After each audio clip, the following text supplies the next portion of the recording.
Is to establish ourselves as the premier radio network with relevant programming across the beloved community, connecting people through shared experiences and collective power for lasting impact beyond these challenging times.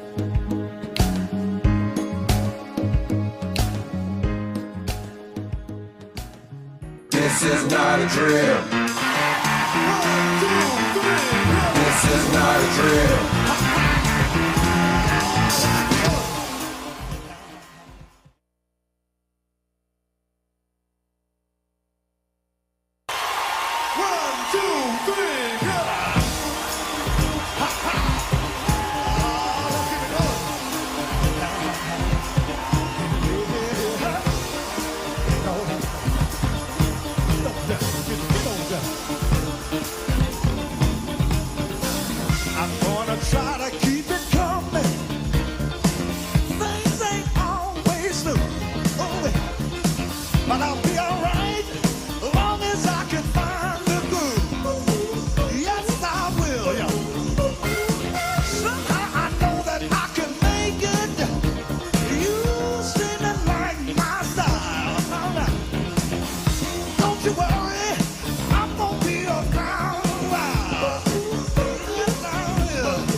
Live from Leimert Park, USA, I'm Tavis, Smiley, and you're listening to KBLA Talk 1580. So glad to see you and me back in stride again. Our phone number, 1-800-920-1580, 1-800-920-1580. All of our socials can be found at KBLA 1580. That's Facebook, Twitter, Instagram, and YouTube, everything at KBLA 1580. Let me also invite you right now to download our app at KBLA 1580. Download the app and listen to us live anywhere in the world, but only by downloading our app right now at KBLA 1580. Should you miss us any day in real time, check out the podcast of this program by going to the app, the website, Anchor, Spotify, Apple, so many places to get the podcast and listen at your leisure should you miss us any day in real time.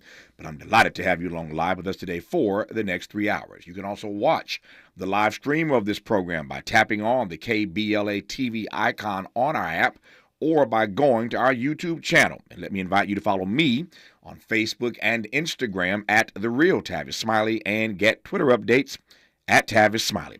Another good show on tap for you today in our second hour as the presidential campaign season begins in earnest.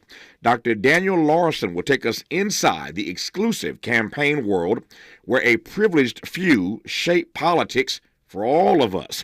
Who are these folk? We'll talk about it, or should I say them, when we get to hour two. In our third hour, two conversations today. Up first, the recent ugly, and I do mean ugly, family fight over Aretha Franklin's estate makes this a propitious time, it seems to me, to have a conversation about the vital importance of your will to facilitate a seamless transfer of your assets and the fulfillment of your true final wishes.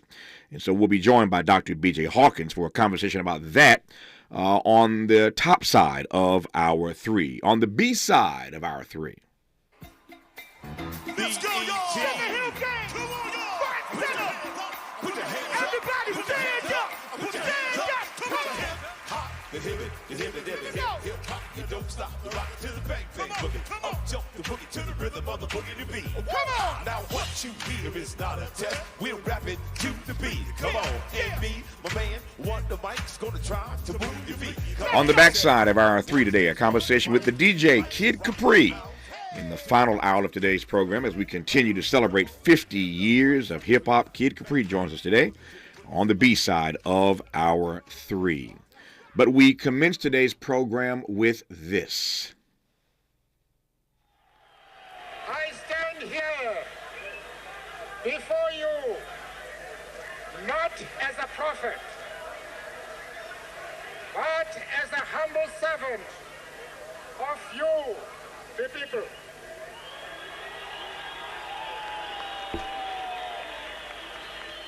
Your tireless and heroic sacrifices have made it possible for me to be here today. We are going forward The march towards freedom and justice is irreversible. I have fought very firmly against white domination. I have fought very firmly against black domination.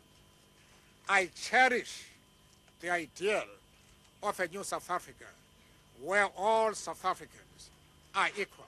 Ordinary South Africans are determined that the past be known, the better to ensure that it is not repeated. They seek this not out of vengeance, but so that we can move into the future together. After nearly 90 years of life, it is time for new heads to lift the burdens. It is in your hands now. Today we celebrate Mandela Day here and around the globe. Today would have been Nelson Mandela's 105th birthday. We'll be joined by Dr. Claiborne Carson later in this hour for his tribute to Mandela, but I am pleased now to welcome Ambassador Charles Stith back to this program. Ambassador Stith is former ambassador to Tanzania during the Clinton era, founder and president of the Pula Group, and president of the Africa Presidents Roundtable. Ambassador Stith, good to hear your voice, sir. How are you today? Fine, Tavis. How are you doing this beautiful day in the neighborhood? Hey, man, if I complained, I'd be an ingrate. I am doing well, and I'm delighted to have you on as we commence today's program in celebration of Nelson Mandela. As I mentioned, you are the president of the Pula Group. You are the president of the Africa Presidents Roundtable, so you are in Africa all the time. I actually caught you today stateside, but oftentimes when I call you, you are all over the African continent. Let me just start with a broad question, and we will narrow it as we move through this hour. But when you think of Nelson Mandela on Mandela Day these years later, you think what? He is sorely missed. South Africa has its struggles, and which I think profoundly grow out of the fact that it's just difficult to get everybody on the same page. Mandela was not just a national leader, but a global leader. And clearly, a voice like his would be more than welcome, given the acrimonious state of politics in our country. So Mandela, the words that come to mind, sorely missed. Mm-hmm. Yeah. What would Mandela make of South Africa right now? You mentioned that it's difficult to get everybody on one page. You mentioned the acrimonious politics in our country. Indeed, they have acrimonious politics in their country, and it's always hard to get inside the head of any particular individual. But whether you're talking about Dr. King or Nelson Mandela, there's enough track record that they left for us to have some sense of how they might be processing the moment that we are in. What's your sense of how Mandela might be processing the moment that his native homeland is in at the moment? Well, I mean, it's hard to say exactly how he'd respond, but let me share with you an observation that I think would be something to which he would respond. Last year marked the 40th anniversary of my first trip to South Africa. 1982, the country was still in the throes of apartheid. Mandela was still in prison. And you fast forward to today, and when you look over that 40-year period, two things I find striking. One, that during that period when South Africa was sanctioned by most of the world's freedom-loving countries, the apartheid regime was still able to drive development in the country.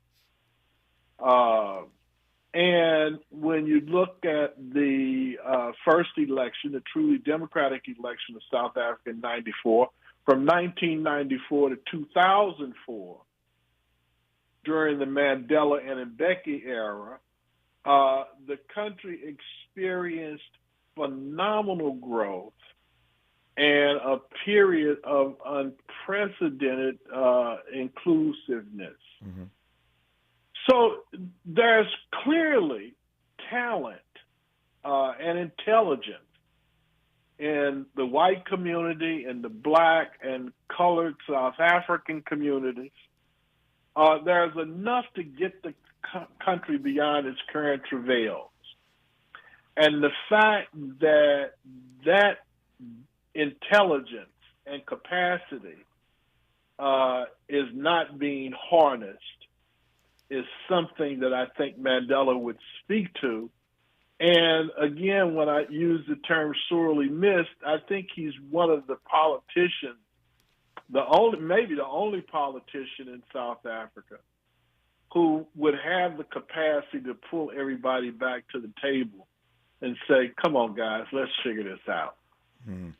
Just getting started in this hour as we celebrate the life and legacy of Nelson Mandela. Today is International Nelson Mandela's Day, Nelson Mandela Day, that is. And so here in this country and around the globe, we are taking some time out to reflect upon the work and witness of one Madiba, Nelson Mandela, and we will continue this conversation when we come forward with Ambassador Charles Stith, former ambassador to Tanzania, founder and president of the Pula Group, and president of the Africa Presidents Roundtable. We'll also be joined in this conversation by Stanford's Dr. Claiborne Carson for his thoughts on the legacy and life of Nelson Mandela on KBLA Talk 1580. We've got a lot to talk about. Good thing we've got 3 hours. More of Tavis Smiley when we come forward. MVP's bonus days are back at Lowe's. Find special savings on top brands like DeWalt. Right now, save $60 when you buy a DeWalt impact driver or drill for just $99 each. Plus, MVP's Pro Rewards members will earn 3 times the bonus points when shopping the Pro Zone. Shop in-store and online today. Lowe's knows savings. Lowe's knows pros. DeWalt offer valid 7/17 through 8/2. Bonus points calculated before taxes and fees after applicable discounts, if any. Valid through 7/28. Subject to change. The $5 Cravings Box is back at Taco Bell, and it's the real thing. We're talking a Chalupa Supreme, a cheesy, beefy 5-layer burrito, a crunchy taco, cinnamon twist, and a medium drink, all for just $5. That's a lot of food for not a lot of dollars. In other words, a wise business deal, like greeting clients with a firm handshake and a delicious 3-course meal. That's only $5.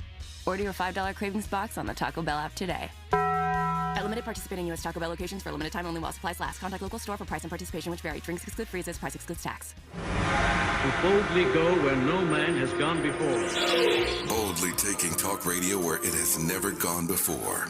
New vistas, new voices, new views, new visions, new victories. We're KBLA Talk 1580, and we're taking public media black.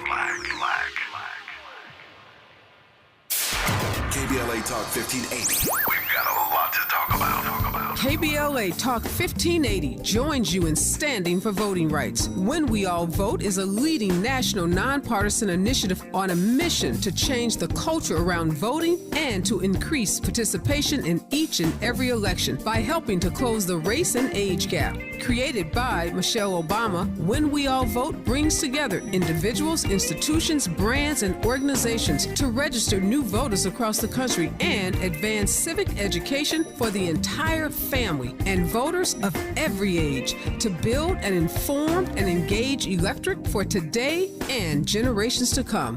When We All Vote empowers their supporters and volunteers to take action through voting, advocating for their rights, and holding their elected officials accountable. Please visit whenweallvote.org to stand up for your rights, voting rights. This is a community call to action from KBLA Talk 1580. This is not a drill. Let's unpack a little bit more with Tavis Smiley. Let's unpack a little bit more with Tavis Smiley. The conversation continues right now. It does indeed. I'm Tavis Smiley. We're joined in this hour by Ambassador Charles Stith, and now we bring to this conversation Dr. Claiborne Carson of Stanford to get his thoughts as well as we celebrate Nelson Mandela Day in this country and around the world. What a life, what a legacy, what a work, what a witness, and it's worth taking a little time out today to reflect on what Mandela can teach us about the present moment that we're trying to navigate through in this country and indeed around the globe. So I welcome Dr. Claiborne Carson of Stanford into this conversation. Dr. Carson, how are you today, sir? Pretty good. How are you, Tavis? Man, I'm well, man. Well, good to talk to you. Good to talk. Always. Good to talk to you as well. And thank you for the time. Let me start with a broad question for you, and then we'll mix it up with you and Ambassador Stith here. But I asked him moments ago before you came on what his thoughts were broadly about Mandela now. As you well know, being a historian, when you get some time away from the life of said individual, you can see things a little bit differently. So that now that Mandela's been gone a few years, what say you about his legacy at this point, Dr. Carson? Well, I think I've broadened my understanding of his place in the world history because just recently you may know that I went to Peter Maritzburg in South Africa. Mm-hmm. And to take part in a commemoration of a conference we called the Gandhi King Mandela Conference. Mm-hmm. And the whole point was to bring together those three individuals as among the main icons of a movement that changed world history. When we think about it, the reason why I was in Peter Maritzburg is that 130 years ago, Gandhi was denied a place on a first-class train in Peter Maritzburg, and that's what forced him to start thinking about how are you going to fight against racial injustice. And when you see that as the beginning 130 years ago of a movement that's still going on today, you realize that it really changed the course of the world. People began to see that there were other ways of fighting against racial injustice. Nelson Mandela was among those. Martin Luther King was among those. And hundreds of other people who became prominent in that movement. But I think only now can we see it as something that was happening around the globe. That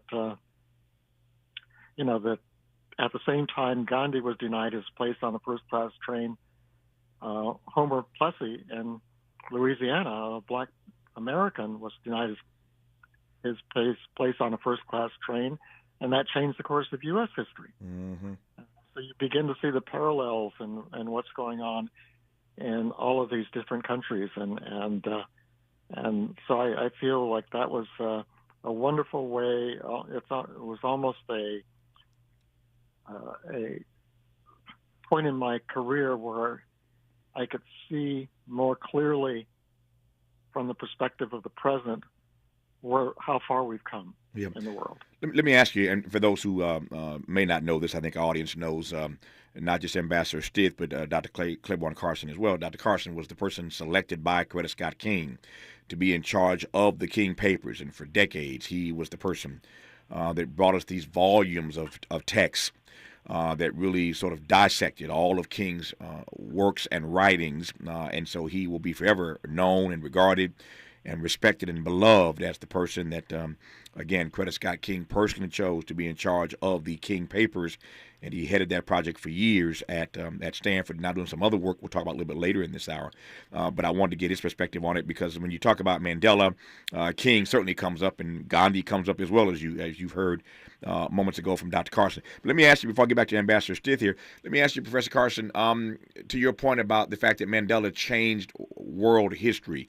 As a historian, tell me what you see in that regard. It's one thing to give him all these accolades, but when you say that he changed the course of world history, that's a lot to put on any particular person. I don't argue that he didn't do it, but what do you mean when you say that? Unpack that for me right quick. I don't think I'm talking about him as an individual. Okay. Obviously he spent 30 years in prison, so he couldn't have done a lot while he was in a South African prison.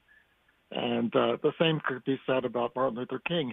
His political career was maybe a dozen years. Mm-hmm. So we use these as a shorthand for looking at so many other people who were also important in that movement. And I think what I tried to do is balance against the icons of understanding that unless so many dozens of other leaders emerged about the same time as Martin Luther King, we wouldn't be remembering Martin Luther King. And it's not that they were following Martin Luther King, but they were all kind of brought up in the same political context.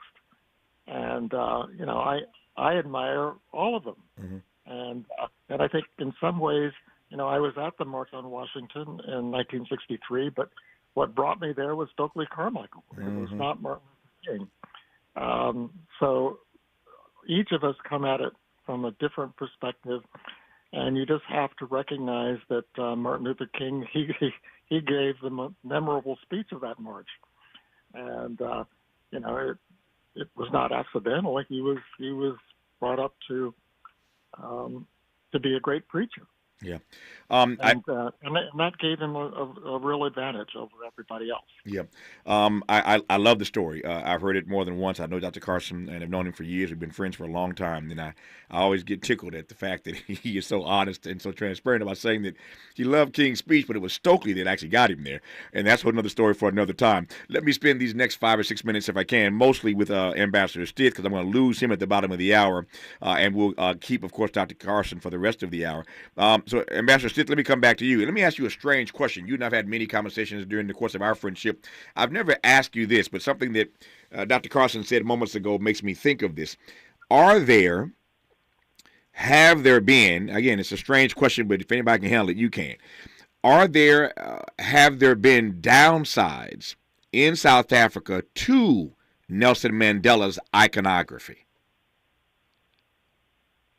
Well, the short answer to your question is yes, and I think that's pretty much universal. There was this not a cartoon, a commercial years ago where they had the food on the table and they said, "Let Mikey eat it." And unfortunately, when you have transcended figures like a Mandela or Martin Luther King Jr., the expectation is whatever needs to be fixed, they can fix it.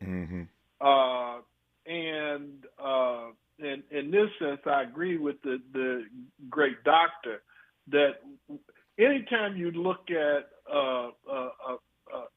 people winning, they're winning because they're a part of a team.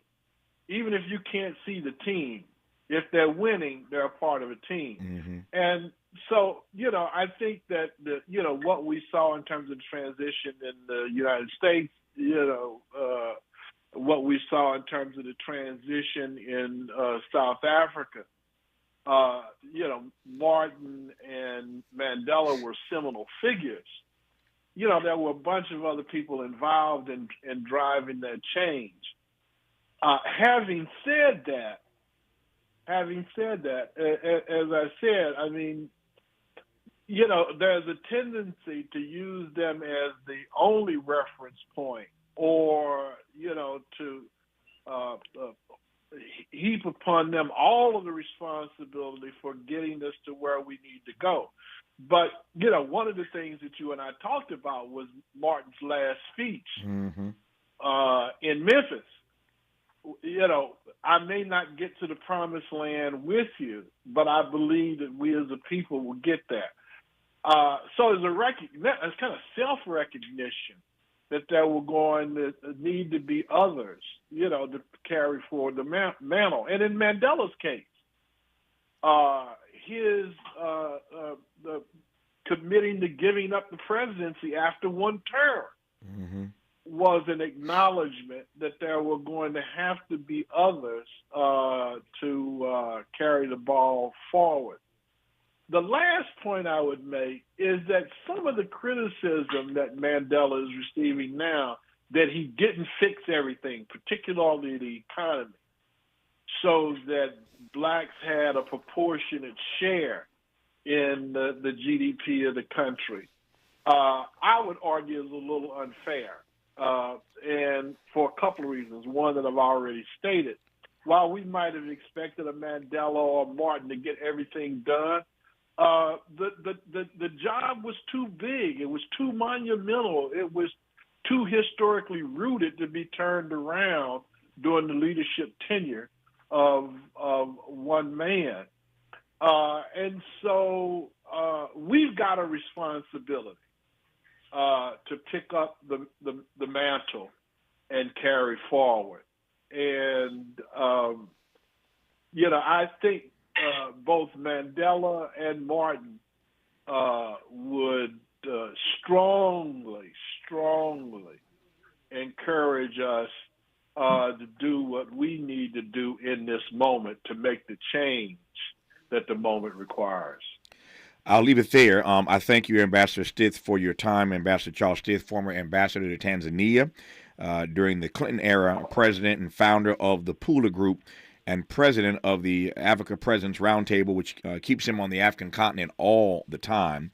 And so I did not want to have this conversation on Mandela Day without getting his take on the life and legacy of one Nelson Mandela. Ambassador Stith, good to have you on the program. I will talk to you soon, my friend. All the best to you. Have a great rest of the day. Tavis? Yes. Tavis? Yes, sir. Tavis, can I make one brief point? Yes, you can. And that is, while I talked about the sense of chagrin that Mandela might have if he looked at what was going on in South Africa today, I want to punctuate that I still remain optimistic because I think the foundation is there. There's a commitment to the rule of law. There's a talented a group of young people that are percolating to the top of the leadership arc. And there might be weeping in the midnight, but I believe there's joy coming in the morning. Nope, I appreciate that, and I thank you for your time. When we come forward after news, traffic, and sports, I want to continue this conversation with Dr. Carson about Nelson Mandela. And I expressly want to go right to this. I saw Cornel West over the weekend. He was here in town for our celebration of Black Lives Matter's 10th anniversary, and he and I had a conversation on Saturday about what he calls the Santa Clausification of Nelson Mandela. The Santa Clausification of Nelson Mandela. Only Cornel West could come up with a term like that. I'll unpack that when we come forward and probe Dr. Carson's thoughts about that notion, the Santa Clausification of Nelson Mandela. All these years later, you're listening to KBLA Talk 1580. Be sure to like and follow Tavis Smiley at The Real Tavis Smiley and get Twitter updates at Tavis Smiley. The conversation continues when we come forward. I'm Mike Moore. Here's the latest from the Black Information Network. House Republicans are accusing the Biden administration of weaponizing the Justice Department to go after Donald Trump. Trump today announced he received a letter telling him he's a target in Special Counsel Jack Smith's criminal investigation into efforts to overturn the 2020 election, suggesting he may soon face another indictment. Former President Obama is applauding librarians for standing on the front lines against book bans. In a letter to American librarians, Obama slammed recent censorship attempts on books that discuss topics like gender, sexuality, or race. According to the Washington Post, at least 19 states over the past 2 years have passed legislation to jail librarians who lend out harmful books to minors. And that's the latest. I'm Mike Moore from your 24/7 news source, the Black Information Network and BINnews.com. West Covina, it's going to be a time. Norwalk, we're seeing troubles trying to clear. And Rolling Heights Industry, they're taking that 60 west at Fairway. 2 center lanes blocked with a crash. We're busy from Grand. The 105 east at the 605. Looks like the left lane to the connector of that 605 north is blocked with a wreck. We're busy from Paramount. West Covina on the 10 west at Vincent Glendora. Crash on the right side. Slowing us from Villa Verde. Seen a hazard in Mission Hills. If you're taking that 118 west approaching the 405, look out for a ladder in 2 of the right lanes. Prime members save more at your Amazon Fresh store. As a Prime member, you'll save 10% on hundreds of items in store, from organic produce to pantry staples to handcrafted pizza. Head to Amazon.com/fresh locations and find a store near you. This is the KBLA Sports Minute with Ray Richardson. Things continue to move in the right direction for Magic Johnson in his attempts to become part owner of the NFL Washington Commanders. The NFL Finance Committee had a conference call meeting on Monday and voted unanimously Committee to approve the Commander's sale. Current owner Dan Snyder has agreed to sell the team for $6.05 billion. Magic is part of a group headed by billionaire Josh Harris that has agreed to buy the team. NFL owners still must vote Thursday in Minneapolis to give the sale final approval, but the Finance Committee's decision is crucial. The Finance Committee evaluates all potential owners when a team is up for sale. When an ownership group gets the blessing of the Finance Committee, the 32 team owners tend to vote the same way. Magic Johnson is just 2 days away from joining one of the most exclusive memberships in the world of sports. No debates, no speculation, just the info you need. That's your KBLA Sports Minute. I'm Ray Richardson. More news, opinions, and conversation when we come forward on KBLA Talk 1580.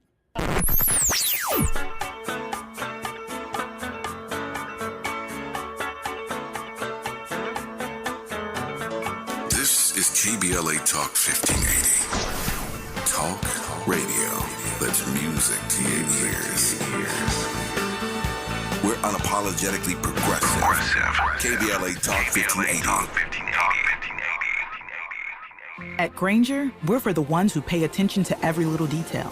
The ones who fuss, tinker, and sweat the small stuff. Because you know the tiniest thing can make the biggest difference when it comes to keeping business moving. We get it. We're the same way, offering access to product experts to help you quickly and easily find what you need. So whatever your industry, you know you're always getting professional-grade products. Call, click Grainger.com, or just stop by. Grainger, for the ones who get it done. Do you have heart failure and often hear, "Those stomach issues ruined your birthday"? "You're too tired to play catch, Grandpa." Sweetie, you haven't touched your tools since the carpal tunnel syndrome diagnosis. If these seemingly unrelated symptoms sound familiar, talk to your cardiologist. Ask about transthyretin amyloid cardiomyopathy, or ATTR-CM, a rare and underdiagnosed disease that gets worse over time. Learn more at connecttoyourheart.com. That's connecttoyourheart.com. Sponsored by Pfizer. KBLA Talk 1580. We've got a lot to talk about. Maisha Cairo here for KBLA Talk 1580. We're live in Los Angeles at JP Morgan Chase's Advancing Black Wealth Tour. And I'm speaking to some of the attendees today to see why it was so important for them to be here. Yeah, this is Lathan and Tyler. Main reason that's very important for me to be here is just to leave a legacy for my kids. Black wealth, generational wealth is what we need in our community, you know. Oh, Chase, someone has to take the lead. They're showing, big business like Chase cares, and they're putting their money where their mouth is at. So it's good to see, big institution like Chase, giving a lifting hand, to the community, and you got to respect that.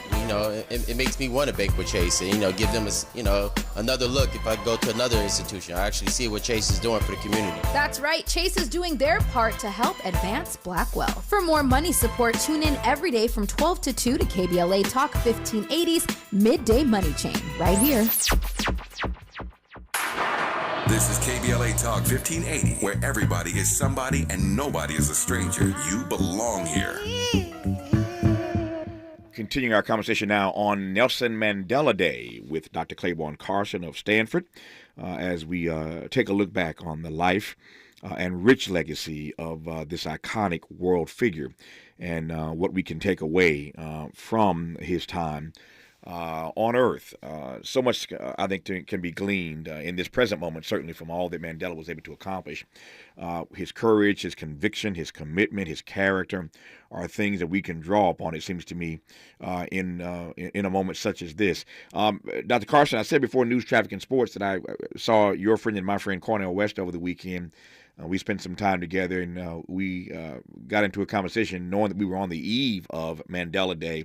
And he raised an issue that he's raised with me in conversation before. But he gave the Nelson Mandela lecture. While Mandela was still living, they started, as you know, an annual lecture in South Africa. And at one point, Dr. West was invited to deliver the Nelson Mandela lecture in South Africa. He went and gave this lecture, and in the presence of Mandela, he wasn't certain how Mandela was going to take it. But in his speech, he referenced what he called, as Mandela sat there looking at him, the Santa Clausification of Nelson Mandela. And what he meant by that, of course, was that the further we get away from his time in prison, again, he said as Mandela was sitting there, the more we want to deodorize and sanitize and manicure his legacy. We don't want to talk about his pushback against South Africa. We don't want to talk about his years in the ANC. We only want to see him as this regal old man wearing that beautiful Versace shirt as president of the country, et cetera, et cetera. You take my point. And you and I have had conversations about the same way they did Martin. And we have done Martin the same way. We don't want to deal with the radical Martin. We don't want to deal with the radical Mandela. We only want to deal with the part that we want to see. What say you then, given that analysis about the Santa Clausification of both Mandela and Martin, for that matter, as we celebrate Mandela Day? I couldn't agree more with that idea that we tend to look for icons. You know, we look for simplistic ways of understanding history, and it's convenient to look at. If you look at the last century and just say, "Oh, Gandhi, King, and Mandela changed the world," well, in some ways that's true, but we're using them as symbols for lots of other things. Mm-hmm. Because if you say that the human rights movement changed the world, when did that start? When did that end? Mm-hmm. Has it ended now? You know, what changes did they actually bring about that have lasting impact, and what ways we can look at Martin Luther King. You know, what was he trying to do at the end of his life? A poor people's campaign. It failed. Mm-hmm. So why are we making him an icon when we see that at the end of his life he was in a campaign that was not going to succeed, and that we're still dealing with the economic effects of that failure?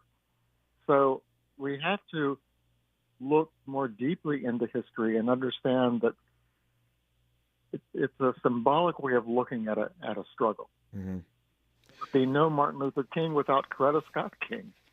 There would be no Martin Luther King without the Freedom Riders, without all the other parts of that movement. And when he was assassinated, that was the assassination of one person, but it did not end the movement. You know, if you look at it as a human rights movement, it's still going on. There's still people fighting out there for it. They're not getting as much attention, and for that we have to look at ourselves and say, why aren't we understanding the changes that are still happening in the world? Why are we not looking at the fact that in Africa, Africans may have gained independence above the ground. Below the ground, it still belongs to Europe. Mm-hmm. And, who's responsible for that? Yeah, that's a powerful point.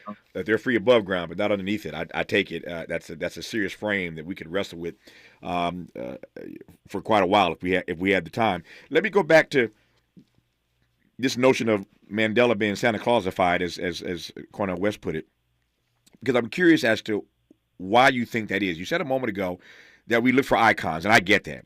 We look for icons. That makes sense to me. And yet, I want to drill down a little bit deeper, because it seems to me that there are other reasons, political and beyond, why we don't want to wrestle with the radical side of these icons. We don't want to deal with Mandela's radical side. We don't want to deal with King's radical side. What's that about? I think we tend to prefer leaders that we can simplify in terms of what they were trying to bring about and the means by which they were doing it. Nelson Mandela was sitting in prison, mm-hmm. and the reason why his situation changed is because of a global movement for which he had no control, because the global movement was about anti-apartheid in South Africa. Mm-hmm.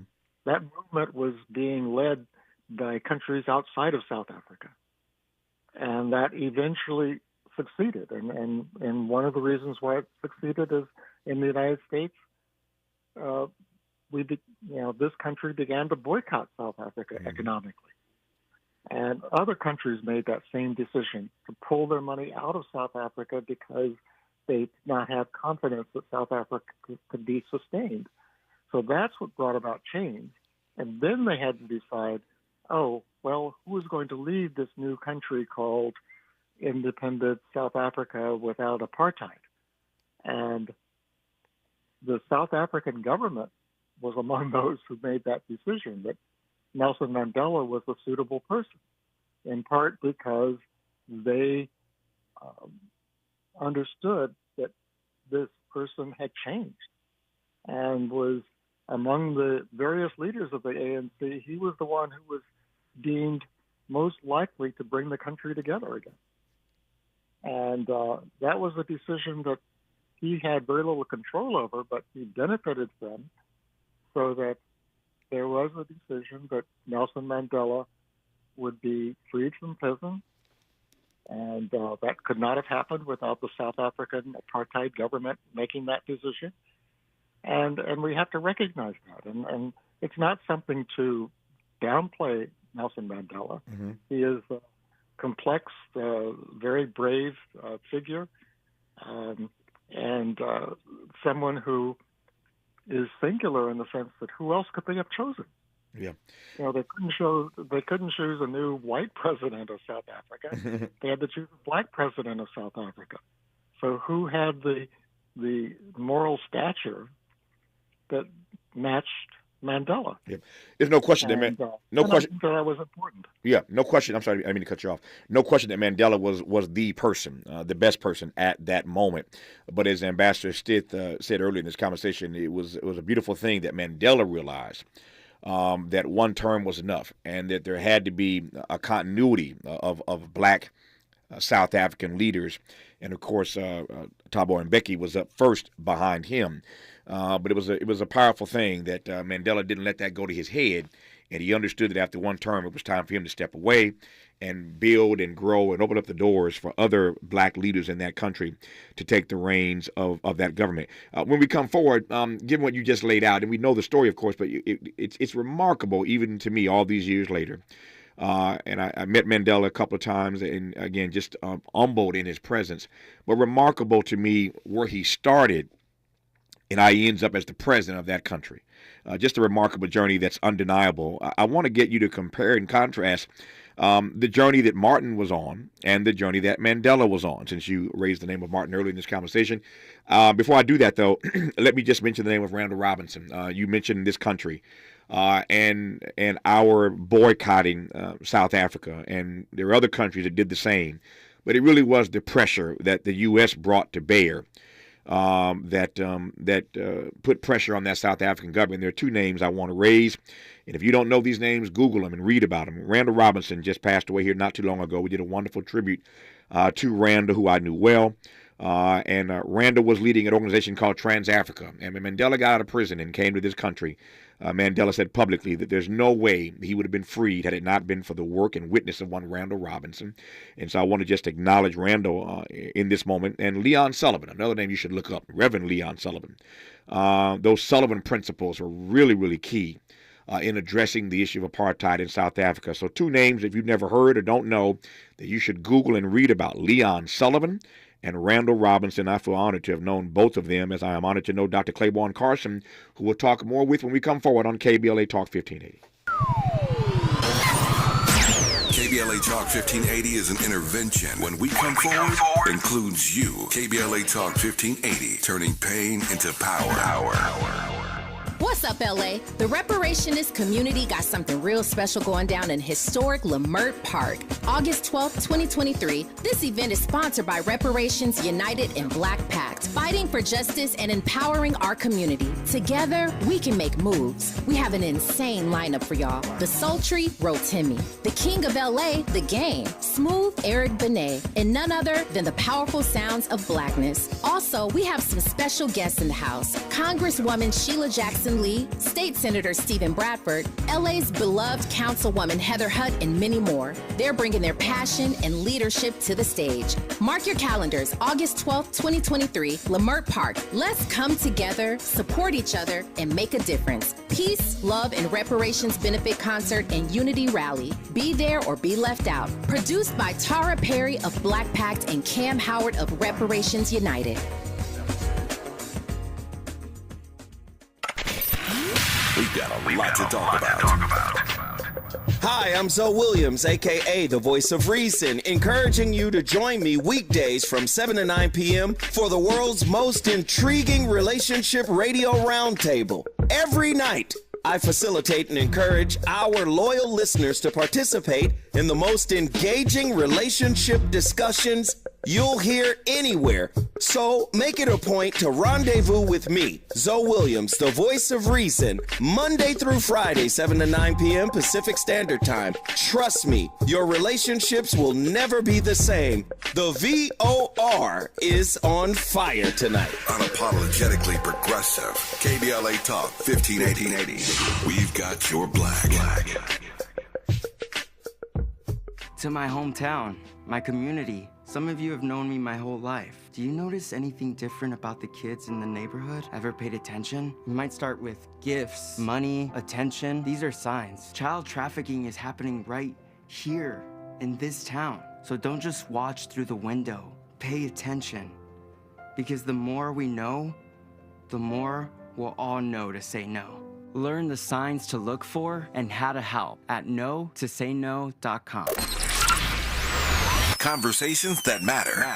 You're listening to Tavis Smiley on KBLA Talk 1580. They both started at different places, of course, had uniquely different journeys in some way, Dr. Claiborne Carson. But I'm wondering, as a historian, whether or not you could just sort of parallel for me right quick the journey of Martin King to becoming the iconic leader of our civil rights movement, and the iconic journey of Nelson Mandela, from whence he came to eventually become the president of that country, which you were referencing earlier. How would you compare and contrast, parallel those journeys? Well, one of the best ways, I think, for anyone to understand, for example, Nelson Mandela's journey is to look at the documentary series, Have You Heard from Johannesburg? Mm-hmm. You know, it's a 6-part series. It brings together what was going on around the world, obviously centered in South Africa, but taking place in dozens of other countries around the world, at universities like Stanford. The largest civil disobedience protest ever in the history of Stanford occurred over South Africa, not over civil rights. Mm-hmm. And the same way with Martin Luther King is that, you can tell the story from Montgomery to Memphis. Martin Luther King happens to be in Montgomery at the same time Rosa Parks is. But without Rosa Parks, there would be nothing for Martin Luther King to unite to, become part of. She was the one who made that decision to refuse to accept segregation on the buses. And women in Montgomery are the ones who brought together a movement and then asked Martin Luther King to become the spokesperson for that movement. And unless you understand that chronology, where the initiative came from the women who refused to ride on segregated buses, Martin Luther King was the respondent. He was the one who said, yes, he got a telephone call, and would you speak at our meeting? And he said yes, and the rest is history. But you have to understand that history. You have to understand that at every stage, Martin Luther King didn't start the sit-ins. He didn't start the freedom rides. He didn't launch the movement in Birmingham. You can list all the things he didn't do, but in each case, he responded to something that other people were doing, and he had that wonderful sense of oratory that served him well as, again, when we look at the March on Washington, lots of other people gave speeches that day. Yep. How many of them do any of you remember? But you remember one. You remember that last speech where a lot of it was extemporaneous. Mm-hmm. It wasn't, he was given 8 minutes on the stage. He took up 15 minutes.